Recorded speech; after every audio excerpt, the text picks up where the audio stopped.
One day, Thomas was at Farquhar waiting for Bertie.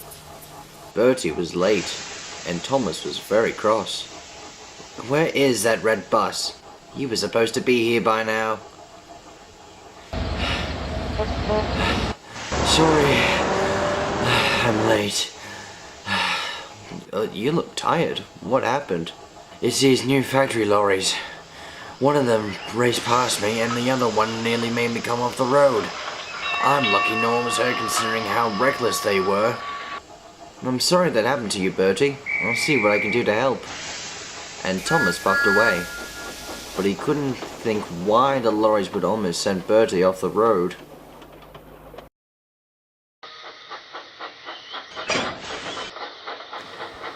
Later, as Thomas was shunting in the yard, he noticed two lorries at the loading bay which matched Bertie's description. Thomas eyed them suspiciously.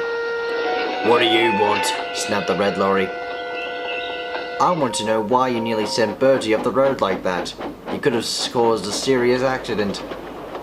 "That bus should have thought twice before being friends with you steam kettles on wheels." "Friends with us?" "Yeah, you steamies are the thing of the past. We're the future of transport.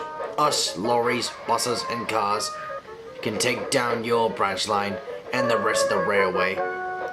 We only went easy on that bus because he's a road vehicle." Thomas was fuming, and the lorries sniggered as they rolled away.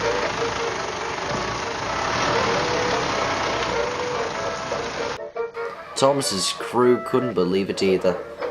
"Well, bust my buffers, what horrid lorries! It's despicable. I agree. If what they are saying is true, then they won't stop until this branch line will be shut down. I think it's best to tell the others, as the lorries might try to target them next." "He said he only went easy on Bertie because he's a road vehicle." "Well, I wouldn't take any notice of them, Thomas. They're showing off, like some engines I know." "I heard that."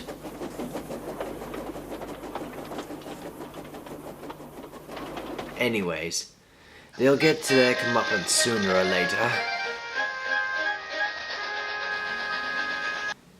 Meanwhile, the lorries were at the factory collecting their loads. Red was driving out of the factory with heavy boxes and crates that needed to be delivered to the mainland by rail, but instead he was going to deliver to there himself. "I'll show those steam kettles that road is better than rail any day." He was driving along, but then he noticed a fallen tree had fallen into the road. "No, great! The road is blocked."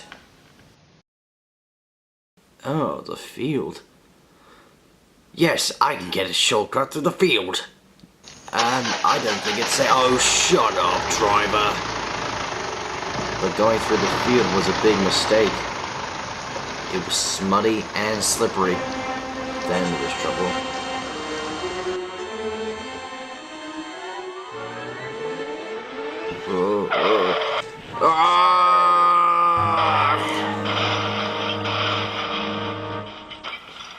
He landed with a loud crash and fell on his side.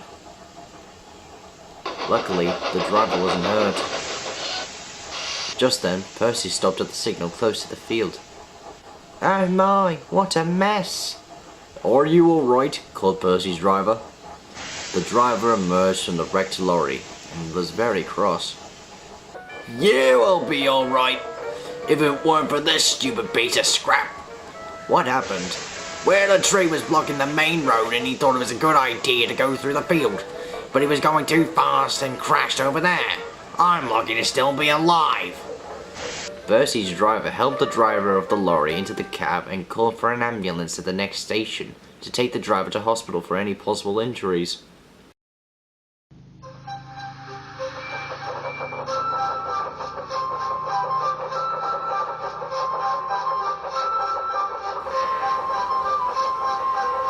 News travelled down the line.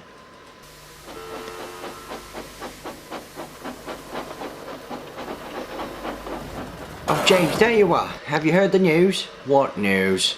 Have you heard that news about that red lorry who had an accident? That's why I said no. What happened? Well, he took too many heavy crates with him. He went through a muddy field and slipped down an embankment. He tried to stop, but he crashed at the bottom. Served him right for being all boastful and trying to put out a rail traction.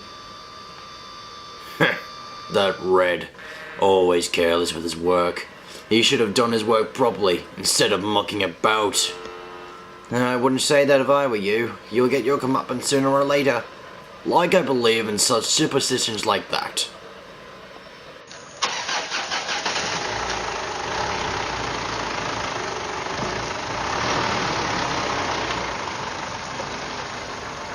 A day later, Pickford was rolling down the road.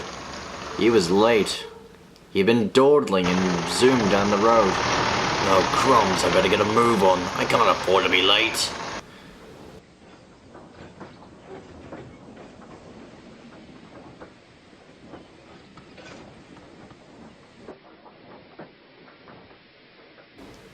He soon reached the yards, but there was a problem. The yard foreman ran up to the driver. I'm afraid you're at the wrong loading dock. Your loading platform's on the other side of the yard. Not to worry. Go on, Pickford, let's go. Can't we cross the tracks? Interrupted Pickford. Are you out of your mind? Shouted his driver. If we go the long way, we'll be late. But if we dart across those tracks, we can save a few minutes and still get the delivery on time. And getting run over by an engine in the process. Your decision is dangerous. And stupid. Pickford didn't listen. He jolted forward. His driver fell off and Pickford began to roll towards the other side of the yard. He was nearly there when...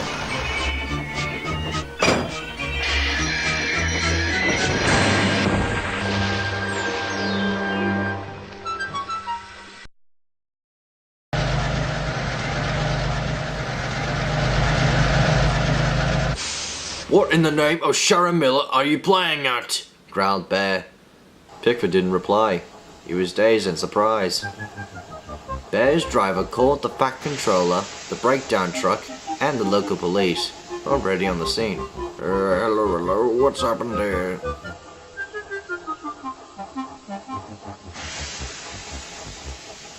Soon Pickford was loaded on a flatbed truck and was taken away on Murdoch's goods train the next day. Thomas and the other engines were glad to see him go.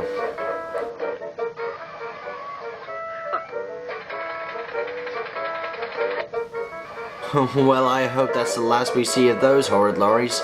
Now we can focus on our own work again in peace. Quite right, Thomas. I told you it'll all work out in the end. Too true, my friend. Too true.